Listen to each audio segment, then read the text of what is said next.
जब परमात्मा अपनी रजा से कुछ देता है तो वो हमारी सोच से भी परे होता है। हमें हमेशा ही उसकी रजा में राजी रहना चाहिए। क्या पता मालिक हमें पूरा समंदर देना चाहता हो और हम हाथ में चम्मच लेकर खड़े हों। प्यारे सज्जनों, एक फकीर अरब में हज के लिए पैदल निकला। रात हो जाने पर वो एक गांव में रुका।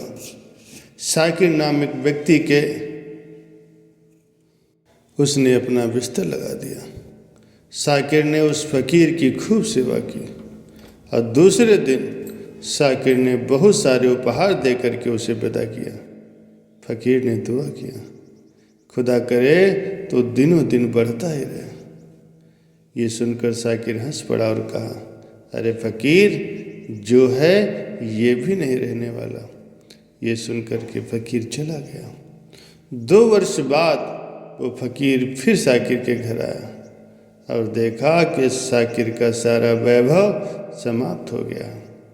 पता चला कि शाकिर अब बगल के गांव में एक जमींदार के यहाँ नौकरी करता है। फकीर शाकिर से मिलने वहाँ पहुँचा। शाकिर ने अभाव में भी फकीर का स्वागत किया। झोपड़ी में फटी हुई चटाई पर बिठाया, खाने के लिए सूखी रोटी दी। दूसरे दिन जाते समय फकीर की आंखों में आंसू थे। फकीर कहने लगा, अल्लाह, ये तूने क्या किया? शाकिर फिर से हंस पड़ा और बोला, फकीर, तू क्यों दुखी हो रहा है? महापुरुषों ने कहा है, खुदा इंसान को जिस भी हालत में रखे वो खुदा को धन्यवाद करे। उसे खुश रहना चाहिए क्योंकि समय सदा बदलता रहता है और ये समय भी नहीं रहने वाला। फकीर सोचने लगा, मैं तो केवल वेशभूषे से फकीर हूँ, सच्चा फकीर तो शाकिर तू ही है। 2 वर्ष बाद फकीर फिर यात्रा पर निकला और शाकिर से मिला और देखकर ये हैरान रह गया कि शाकिर तो अब जमींदारों का जमींदार बन गया। मालूम हुआ कि जमींदार जिसके यहाँ शाकिर नौकरी करता था वो संतान विहीन था और मरते समय अपनी सारी जमीन जायदाद शाकिर को दे गया।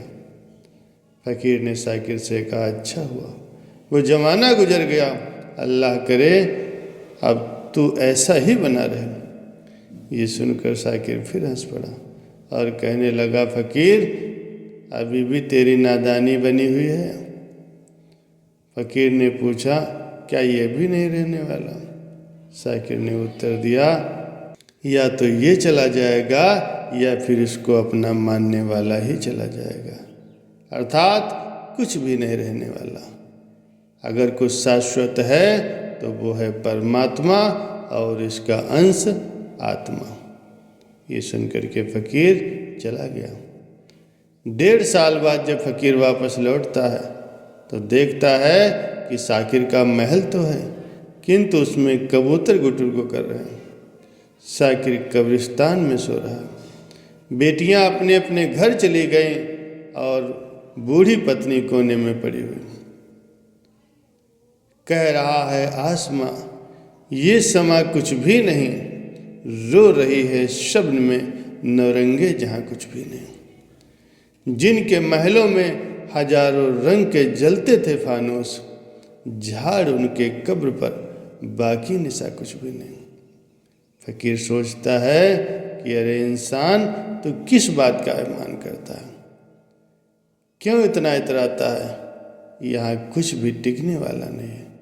दुख हो या सुख हो, कुछ भी सदा एक जैसा नहीं रहता। धन्य है शाकिर तेरा सत्संग और धन्य है तुम्हारे सतगुरु। मैं तो झूठा फकीर हूँ, असली फकीर तो तेरी जिंदगी है। अब मैं तेरी कब्र देखना चाहता हूँ, कुछ फूल चढ़ा करके दुआ तो मांग लूँ। फकीर उस शाकिर की कब्र पर जाता है तो देखता है कि शाकिर ने अपनी कब्र पर लिखवा रखा, आखिर ये भी तो नहीं रहेगा। प्यारे सज्जनों, जिसके हृदय में सद्गुरु की याद है उसके मन में कभी भी अंधकार नहीं हो सकता। उसे मालिक की रजा में रहना आ गया है वो कभी भी दुखी नहीं हो सकता। अंतर में सद्गुरु से संपर्क बना रहने पर ही उसके नाम से प्यार होता है, उसके दीदार की दिल में ख्वाहिश बनी रहती है। लेकिन दुनियादारों की संगत से हमारी सूरत फिर इंद्रियों में आ गिरती है। इसलिए गुरु की संगत, गुरु का सत्संग परम आवश्यक है। गुरु के प्यार से हमें जगत का मोह छोड़ने और अंदर जाने की शक्ति प्राप्त होती है। एक बार बादशाह अकबर अपने वजीर बीरबल से बहस कर रहा था। बीरबल ने कहा कि आदमी का उस्ताद आदमी होता है। अकबर बोला, नहीं, कुदरत ने आदमी को इस तरह से बनाया है कि जन्म से ही उसमें सब गुण मौजूद होते हैं। बीरबल ने कहा, महाराज, मैं आपके विचार से सहमत नहीं हूँ। अकबर ने कहा कि अपनी बात का सबूत दो। बीरबल ने 12 साल की मोहलत मांगी। अकबर ने मंजूर कर लिया। बीरबल ने अलग अलग घरों से 10-20 दूध पीते बच्चे एकत्र किए। उनकी परवरिश के लिए कोई गूंगी आया मुकर्रर की और जंगल में उसके रहने का इंतजाम कर दिया और साथ में कुछ जंगली जानवर भी दे दिए। 12 साल के बाद उन बच्चों को दरबार में पेश किया गया। वे बंदरों और जंगली जानवरों की तरह बोलते थे। ये देखकर अकबर को बीरबल की बात पर यकीन हो गया। सो आदमी का उस्ताद आदमी ही होता है। यानी अगर उस्ताद या गुरु योग्य है तो शिष्य की हालत भी उसकी संगत में अवश्य बदलेगी। जिस मंजिल तक गुरु जाता है उसी मंजिल तक वो अपने शिष्य को भी ले जा सकता है। सद्गुरु को हमारी चिंता हमसे कहीं ज़्यादा होती।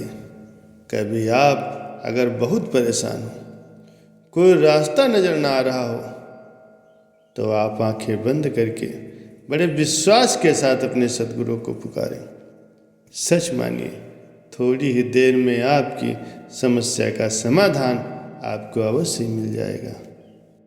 जो कल था उसे भूल कर देखो, जो आज है उसे जी कर देखो, आने वाला पल खुद ही समझ जाएगा। एक बार सतगुरु का सिमरन करके देखो। प्यारे सज्जनों, संत वचन हमेशा ही सच होते हैं। संतों के वचन के अंदर ये ताकत होती है कि वो जो चाहें वो कर सकते हैं, लेकिन उनके रहस्य हम नहीं जानते। वो जो भी वचन अपने मुख से निकालते हैं वो सिद्ध हो जाता है। इसलिए हमें संतों के वचनों के ऊपर अमल करना चाहिए, उन पर विश्वास करना चाहिए।